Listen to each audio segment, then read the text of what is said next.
So these are both monomials, and all that means is that these are just single term expressions. If you look at this, there's nothing being added here. It's just this one term. And even below, this is just something times something else. So when we just have two things that are being multiplied together, this is just a monomial. Single terms, and we're going to be simplifying them by identifying and removing giant ones and also using the laws of exponents. So in this first problem, I begin with 18 over 30, and I suspect there is a common factor here. In fact, I think both of those can be divided by the number 6. But if I'm not sure, I can just go ahead and evaluate this fraction, 18 over 30, and I can see it becomes 3/5. So I'm going to go ahead. Yeah, it is times 6. So I'm going to go ahead and rewrite this as this is going to be 3 times the number 6 over, um, mm, this is going to be 5 times the number 6. So both the 18 and the 30 have a common factor of 6. The other thing I'm going to do is I'm going to focus on the fact that I have factors of x that are in the numerator and factors of x are in the denominator. And one of the things we talked about this term is if you have factors of x that are in both, right? A good technique is to go ahead and say, well, let me write the smallest one and repeat the smallest one in the denominator in this case, because the least number of factors of x was in the numerator. But then you're looking at this and you're saying, hey, this is inadequate because this is not the same as this. So how many additional factors of x do I need to place in the denominator so that they're equivalent? The answer is 3. So I'm going to multiply by x to the third power. So if I look at this now, this matches perfectly. I've got the number 18. That's the number 18. I've got an x squared and x squared. I've got the number 30, which is 5 times 6 is also 30. I've got this x to the 5th, which is exactly what I have here, x to the 5th. There's one more thing that we need to deal with. It's the fact that I have y to the negative first power here.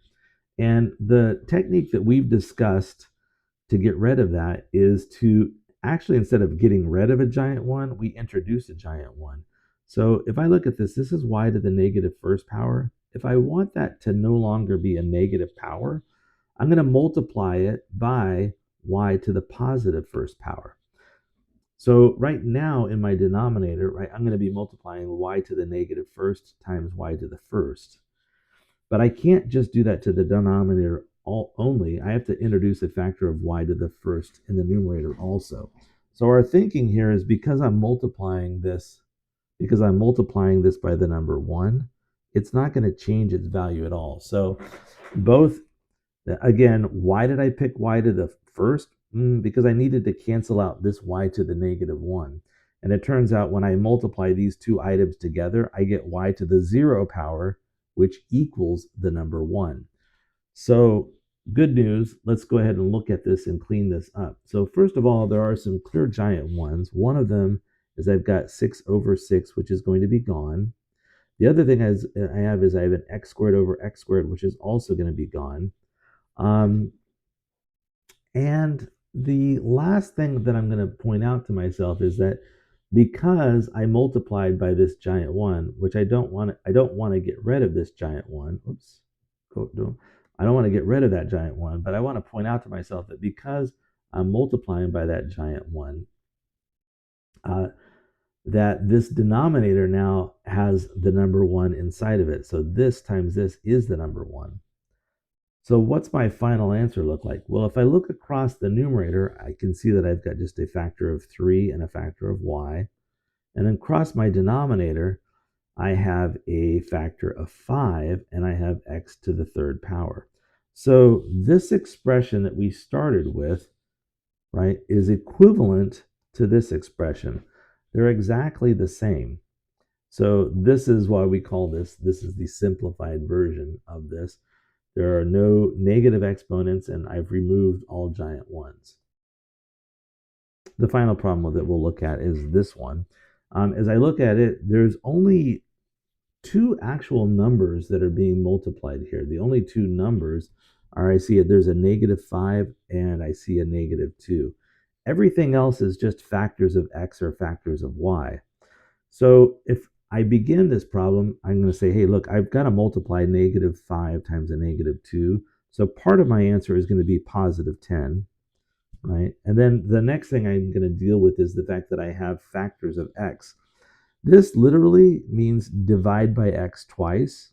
And then if you follow that up with multiplying by x 3 times, that's just going to be a single factor of x, right? Say that a little bit more clearly. When I multiply x to the negative second times x to the positive third, I just get a single factor of x. The last thing that I have is there are some factors of y. There's a single factor of y here, and I'm multiplying that by y to the negative second. So if I clean that up, that's going to be y times y to the negative second, which is going to be y to the negative first power. So that's a good first pass.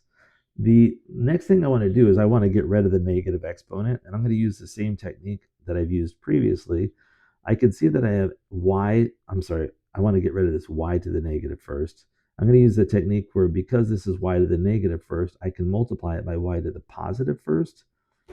And I have to put the same thing in the denominator, y to the positive first. The reason why we did this is that this is now equal to y to the 0, which equals the number 1. And if I look at it for my final answer across the top, I have a factor of 10, right? So there's a 10, there is an x. This just equals the number 1, so that's not there at all. And then in the denominator, there's just a single factor of y. So the simplified version of this original monomial is 10 times x divided by y.